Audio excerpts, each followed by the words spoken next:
मुझे यकीन है कि साबिक स्पीकर ने उनको बगौर पढ़ा ही नहीं, क्योंकि अगर इन्होंने पढ़ा होता उनके बारे में तो फिर इस किस्म के सख्त अल्फाज, जज्बाती अल्फाज का चुनाव जो है वो हरगिज़ ना करते। अब उन्होंने जो बात की है कि सबसे पहला अटैक जो उन्होंने किया है वो सदर मुमलकत जनाब आसिफ अली जरदारी साहब पर किया कि उनको इम्यूनिटी दी जा रही। मैं इनसे पूछना चाहता हूं कि क्या सदर मुमलकत के पास एग्जेक्टिव पावर्स हैं? जब एग्जेक्टिव पावर्स ही नहीं हैं, और यह सिर्फ सदर जरदारी साहब के लिए नहीं, उन तमाम सदूर के लिए होगा जो मुमलकत खुदादाद पाकिस्तान के सदर मुमलकत बनेंगे, क्योंकि वो सबसे बड़ा ओहदा है इस पाकिस्तान का। तो मैं नहीं समझता कि जब उनके पास एग्जेक्टिव पावर्स भी ना हो तो फिर उनको कोई, जैसा कि आपने पिछली दफा कहा कि मैं फलां को मूंछों से पकड़कर अंदर दे दूंगा, फलां को मैं जेल में भेज दूंगा, फलां का मैं जीना मुहाल कर दूंगा, तो ये जो है ये एक ऐसा अमल है जो पाकिस्तान की सारी दुनिया में जो है वो एक बेइज्जती के मुतरादिफ है कि आप अपने सदर मुमलकत को कहें कि तुम चलो जेल में चले जाओ या तुम्हारा मुआवजा होगा। तो भाई उनके पास जब पावर ही नहीं है तो फिर उनके ऊपर केस कैसे हो सकता है? जब एग्जीक्यूटिव की बात हो तो प्राइम मिनिस्टर के पास कोई इम्यूनिटी नहीं है। किसी ने बात की थी तो उन्होंने कहा मुझे इम्यूनिटी लेने की जरूरत नहीं है, उन्होंने वापस कर दी। मिनिस्टर्स हैं, कैबिनेट है, हम सारे अवामी नुमाइंदगान हैं, अगर हम कोई इस्तेमाल करते हैं तो उसके हम जवाब दें। मैं आपको एक आपका रिकॉर्ड दुरुस्त करने के लिए, साबिक स्पीकर साहब, जनाब आसिफ अली जरदारी साहब के पास कोई इख्तियारात भी नहीं थे, कोई ओहदा भी नहीं था, सिर्फ वो शहीद मोहतरमा बेनजीर भुट्टो के शौहर थे। तो उनको कितने साल जेल में रखा गया? कभी आपने सोचा है कौन कौन का मुकदमा उन पर नहीं बनाया गया? क्या उन्होंने उफ भी की? क्या उन्होंने आकर किसी से भीख मांगी? कभी उन्होंने ये बात की? उन्होंने तो बड़ी बहादुरी और जुर्रत के साथ जेल काटी है, जो मैं समझता हूं उसकी मिसाल तारीख नहीं दे सकती, ना आप दे सकते हैं। उन्होंने एक दिन नहीं कहा, सुने मेरी बात, उन्होंने एक दिन नहीं कहा कि मेरे पास ये नहीं है, मेरे पास मुलाकाती नहीं आते। उनको वो भी सॉलिटरी कन्फाइनमेंट थी, कैद तन्हाई थी, उनसे भी मुलाकात की इजाजत नहीं दी जाती थी, उनको भी खाना पीना वहां नहीं दिया जाता था, उनको भी कोई सहूलत नहीं थी। आज तो सारी सहूलतें लेकर, आज तो एयर कंडीशन लेके, आज टीवी लेके, आज अखबारात लेके, मुख्तलिफ खाने लेके, अपनी फरमाइश के खाने खाने के बाद भी आप कहते हैं कि आपको जेल में मुलाकात की इजाजत नहीं दी जा सकती। तो अभी आप सब्र करें, अभी सब्र का मौका है। तो खुदा के लिए पहले पढ़ें तो सही, और पढ़ने के बाद देखें कि किस शख्स के बारे में आप बात कर रहे हैं। उसको तो उसके जो बदतरीन मुखालिफ हैं वो भी उसे मर्द अहन कहते हैं, वो कहते हैं कि वो एक बहादुर शख्स। काश आज जेल से ऐसी बहादुरी की आवाजें आए जो बदकिस्मती से नहीं आ रही। आपने कहा है कि इसमें क्या है, इन अमेंडमेंट्स में क्या है, अवाम के लिए क्या है? सबसे बड़ी बात यह है कि इस आईनी तरमीम जो आने वाली है, जिसको मैंने जहां तक देखा है, आपने किसी और एनक से देखा है, मैं इसको खासतन एक पाकिस्तानी की आंख से देखता हूं कि इससे खुदा के फजलो करम से पाकिस्तान का दफा जो है वो मजबूत होगा, वो मरबूत होगा, वो वेल कोऑर्डिनेटेड होगा, और उसमें ताकत और कुव्वत होगी। और उसमें क्या है, ये फौज का अंदरूनी मामला है। देखें मेरी बात सुने, इस तरह बात नहीं चलेगी, आप मेरे से बहस कर ले। देखें हैं जी, मैं देख लो, मैं कम से कम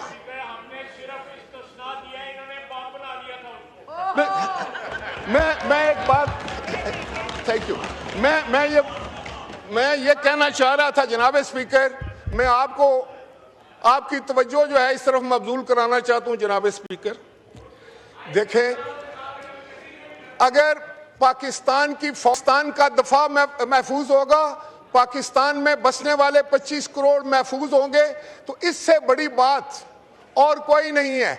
मैं समझता हूं हम दफाए पाकिस्तान को मजबूत बनाने वाले हैं, हम शहीदों के साथ खड़े होने वाले हैं, हम अपने जवानों की कदर करने वाले हैं, आप अपनी फौज पर फख्र करने वाले हैं। आप 9 मई वाले हो, तुम नहीं 9 मई वाले हो। तुमने पाकिस्तान को रुस्वा किया, तुमने हमारे शहीदों की बेइज्जती की, तुमने पाकिस्तान के दफा को कमजोर करने की कोशिश की। इसी असेंबली में खड़े होके आपने कहा हमारे पास तो कुछ नहीं है। क्या आप चाहते हैं कि हम जंग का ऐलान कर दें? तशरीफ रखें। जंग का ऐलान हमारे पर जब थोपी गई तो आपने देखा कि आपके शेर दिल कमांडर हमारे फील्ड मार्शल ने किस तरह हिंदुस्तान को मुंह तोड़ जवाब दिया। क्या उसकी इज्जत नहीं करनी चाहिए? क्या उस पर फख्र नहीं करना चाहिए? आप क्या करते हैं? 9 मई जिन्होंने किया वो आप लोग हैं। आप ना पाकिस्तानियों का सामना कर सकते हैं, ना शहीदों के वारसों का कर सकते हैं, ना फौज का कर सकते हैं, ना सिविल का कर सकते हैं। मैं आपसे जनाबे वाला, जनाबे चेयरमैन, जनाबे स्पीकर, इन्होंने कहा है ये 1973 की आइन की बात करते हैं। 1973 के आइन के असद कैसर साहब ने बात की तो यहाँ से आवाज नहीं आई। 1973 के इस तरह ना करें, फिर आपको मौका नहीं मिलेगा। वारिस हम 1973 का आइन शहीद जुल्फकार अली भुट्टो ने पाकिस्तान को दिया था। उस वक्त आप क्या कर रहे थे? मैं आप सबको जानता हूं। हमने उसको उसकी असली हालत में लेकर आए। आपको तो पता ही नहीं है, आपने पढ़ा ही नहीं है। बाबा आपने नहीं पढ़ा है, आपको समझ नहीं है। आप तशरीफ रखें, कभी आपको समझाएंगे, आपकी ट्रेनिंग हो जाए। अभी मैं आपसे ये कहना चाहता हूं कि जनाब बिलावल भुट्टो जरदारी साहब ने एक एक शिक को इम्प्रूव किया। हमने डिबेट किया, डिस्कस किया, उसको हम लोग कमेटी में लेकर गए। तो मैं आपके मुंह से तो जनाब स्पीकर ये बात अच्छी नहीं लगती। आपने यहाँ पर जो कानून साजी की और जिस अंदाज से की, जिस स्पीड में की और जिस तूफानी तरीके से आप पढ़ते थे, ना आपको समझ थी ना हमें समझ थी, लेकिन वो पास हो जाती थी।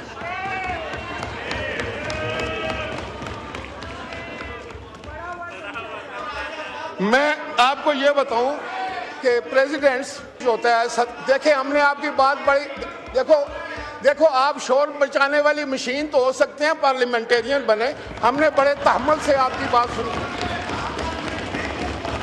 ओके, बड़ी मेहरबानी, आप तशरीफ रखें, आप तशरीफ रखें। देखें, सारी दुनिया में जो हेड ऑफ स्टेट होता है उसको इम्यूनिटी होती है, सारी दुनिया। आप तशरीफ रखें ना, आप तशरीफ रखें। देखो ये आपकी ट्रेनिंग है चेयरमैन साहब, आप जरा देखें, फिर आप बात कर लेंगे। आप यार बैठ जाओ ना, आपको आइन का पता ही नहीं है। तुमसे अब सबक लेंगे हम आइन का। तो मैं ये कह रहा था कि 3 अप्रैल 2022 आपकी कुर्सी पर एक डिप्टी स्पीकर बैठा था इनका, उसने आइन को तोड़ दिया। असद कैसर को पता था कि ये आइन शिकनी होने जा रही है, इन्होंने इनकार कर दिया कि मैं ये काम नहीं करूंगा, इतना मैं इनको क्रेडिट दूंगा।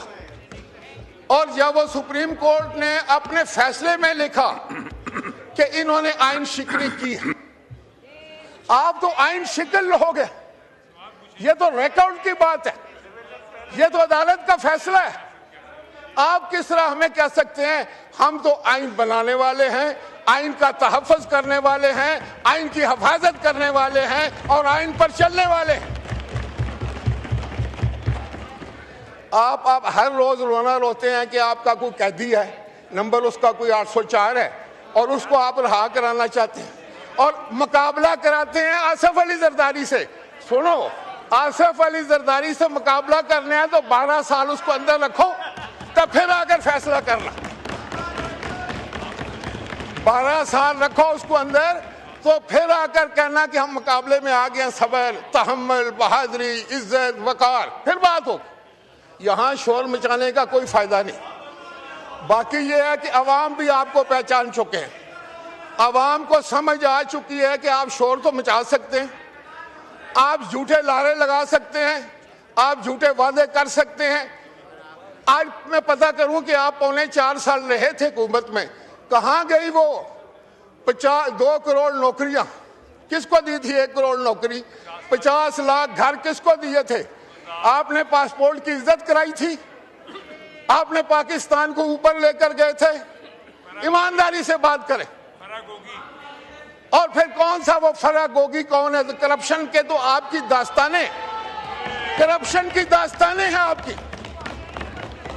आपने सारी दुनिया में मुल्क को रसवा किया। आज जब आप हम पर इल्जाम लगाने की कोशिश करें तो ज़हन में एक बात रखें कि आप जमहूरियत के दुश्मन लोग, आप पाकिस्तान के दफा के दुश्मन लोग हैं। आप पाकिस्तान की फौज के खिलाफ गलत बातें इस्तेमाल करते हैं। आप अपने सोशल मीडिया पर पाकिस्तान की तज़हीक करते हैं। आप हिंदुस्तान के साथ याराना निभाते हैं। आप वही बोली बोलते हैं जो हिंदुस्तान बोलता है पाकिस्तान की फौज के बारे में। ये हम लोग बर्दाश्त नहीं करेंगे। हम शहीदों के वारिस हैं। हमारे कब्रिस्तानों में पाकिस्तान के झंडे लगते हैं। मेरी तहसील के सीने पर 2 निशाने हैदर। हम इज्जत देने वाले लोग हैं। लेकिन अगर आप फौज के खिलाफ बात करेंगे तो फिर यकीन करें कि आपको पाकिस्तान में आपके लिए कोई जगह नहीं होगी, कोई आपकी बात नहीं मानेगा। आपने पाकिस्तान तोड़ा, पाकिस्तान का आईन तोड़ा, पाकिस्तान के कानून को तोड़ा, तो आज आप किस तरह कह सकते हैं? आप बैठ जाएं, हमें पता है। लेकिन आज जनाब स्पीकर, मेरा कहने का मकसद ये है कि अगर ये लोग पर्सनल अटैक करेंगे, जातियात पर हमले करेंगे, आप उसमें कोई, अगर आप में समझदार आदमी है तो जिस दिन वो बिल पेश होगा उस पर आप तनकीद करें और बताएं उसमें क्या गलत है। अगर आप गालियां देंगे तो गाली का जवाब गाली आएगा। आप बदतमीजी करेंगे तो उसका जवाब भी आपको मिलेगा। लेकिन अगर आप ये समझते हैं कि आप इस हाउस को हॉस्टेज कर लेंगे, आप जो है वो अपनी इन बातों से सारा माहौल खराब कर देंगे, तो ये हम नहीं होने देंगे, किसी सूरत नहीं होने देंगे। जब आइन की तरमीम है तो आइन में लिखा है 2/3 अक्सरियत के साथ आइन में तरमीम हो सकती है। आपको क्या पता क्या होता है कानून साजी? आप तो कमेटियों से बाहर बैठे ना, कमेटियों में बात करते जाके कमेटी में। कमेटियों का बाइकआउट, यहाँ का walkout, boycott walkout, boycott walkout. आप लोग मेंबर हैं, आप पार्लिमानी लोग हैं, आप पार्लियामेंट को समझते हैं, आप आइन को समझते हैं? बिल्कुल नहीं। आपको वो पकड़ कर लाया है शोर मचाने के लिए। आपको वो इसलिए वो लेकर आए हैं कि आप शोर मचाएं। आप देखें, यार तुम्हारी बात का जवाब देंगे हम, आपकी बात का जवाब देना बहुत मुश्किल काम है। तो जनाब स्पीकर, मैं ये कह रहा था, जनाब स्पीकर, तरीका ये है कि जब वो कल बिल पेश हो उस वक्त अब ये गोश हो, अब तुम्हारा खत्म हो गया, ये तुम्हारे ड्रामे मुक गए, अब कोई फिक्र ना करो, तुम्हारा बंदोबस्त पक्का हो जाएगा। अब आपका पक्का बंदोबस्त है। और जनाब स्पीकर, मैं एक बंदे को जानता हूं, मैं दावे से कह सकता हूं ये कंप्रोमाइज लोग हैं। ये यहां पर बैठे हुए हैं, वहां से जाकर कंप्रोमाइज करने के बाद अगर कंप्रोमाइज नहीं हो तो निकलो बाहर। हाँ, ये नहीं चाहते कि इमरान बाहर आए। यहां और बात करते हैं, वहां जाकर और बात करते हैं। आप दिख गया बाबा, हमें पता है, एक बंदे का पता है हमें, एक बंदे का। हमारे पास पूरी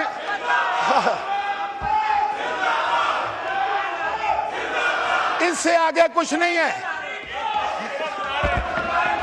वो मेरा ख्याल है,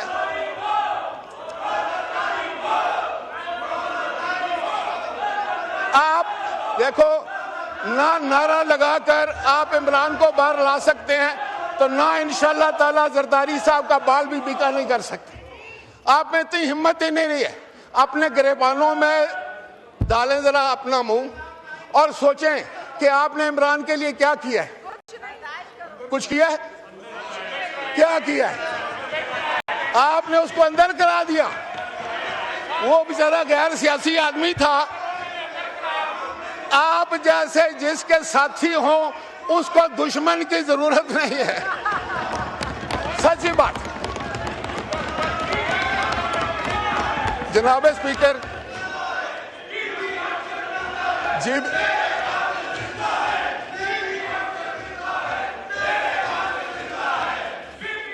शहीद मोहतरमा बेनजीर भुट्टो आइन और कानून के लिए उसने तो अपनी जान दी थी।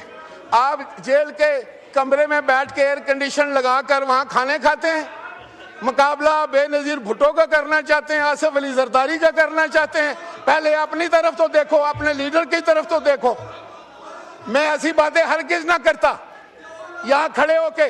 अगर मेरा हम मनसब आदमी जाकर हम पर ज़ाती अटैक ना करता तो यही बात मैं आपको बावर कराना चाहता हूं कि अगर आपने किसी की जात पर अटैक किया तो आपकी जात भी महफूज नहीं रहेगी, फिर आपका लीडर भी महफूज नहीं रहेगा। ये मेरे जैसा बंदा आपको मत दे रहा है, समझ दे रहा है। समझो, ये आप लोग जो है ना अपने लीडर को गाली निकालने के लिए दूसरे के लीडरों को गाली देते हैं।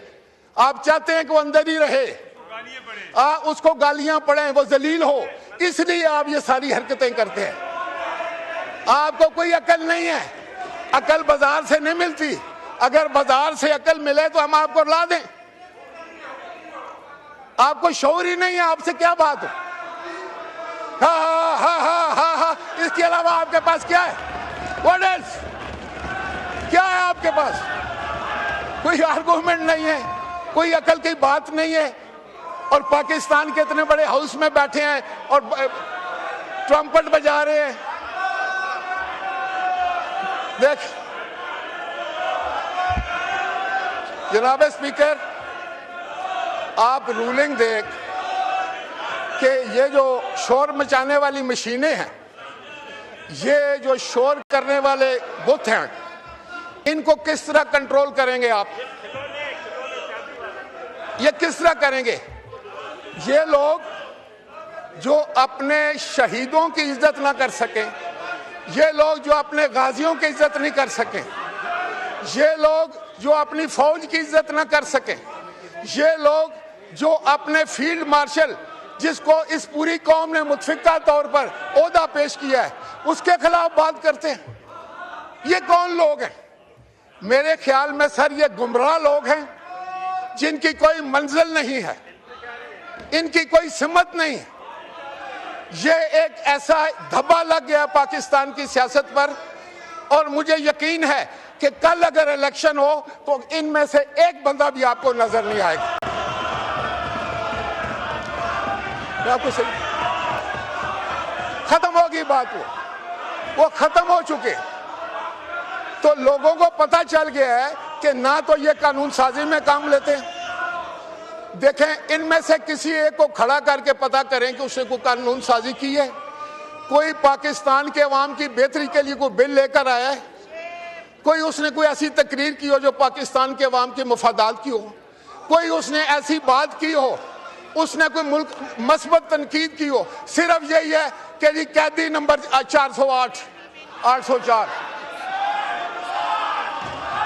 कैदी नंबर 804 और ये सारे 420 हैं।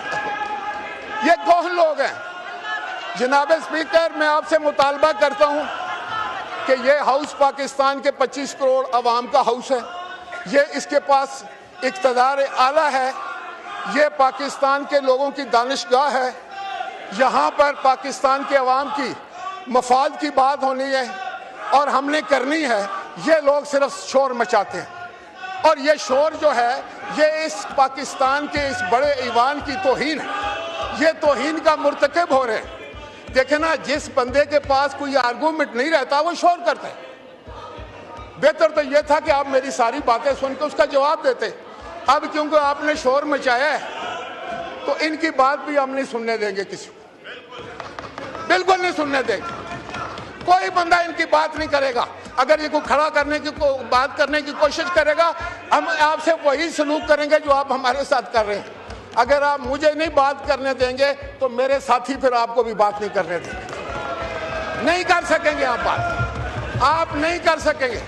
मैं दावे से कहता हूं कि आपकी आवाज भी फिर इस तरह ही होगी। अब आप बैठ जाएं, अभी भी टाइम है पर मेरी चंद बातें खामोशी से सुन, खामोशी से सुन, खामोशी से सुन। बात यह है, आप लोगों को किसी ने गलत मशवरा दे दिया है कि अगर आप एग्रेसिव होकर बात करेंगे, शोर मचाएंगे, गाली देंगे, तज़हीक करेंगे लोगों की, तो आपकी बड़ी वाह-वाह हो जाएगी। इमरान खान भी खुश होगा और लोग भी खुश होते हैं। ऐसी बात हरगिज़ नहीं है। इमरान खान को तो अंदाजा हो गया होगा कि इन लोगों के करतूतों की वजह से वो अंदर है। अगर ये इनमें कोई सेंस होता इतनी तादाद में, बिल्कुल वो ये चाहते ही नहीं कि वो बाहर आए। ये वो सारा बंदोबस्त करते हैं, हमारे से लड़ाई करते हैं, हमारी लीडरशिप पर हमले करते हैं, यहां से जवाबन इमरान पर हमला होता है।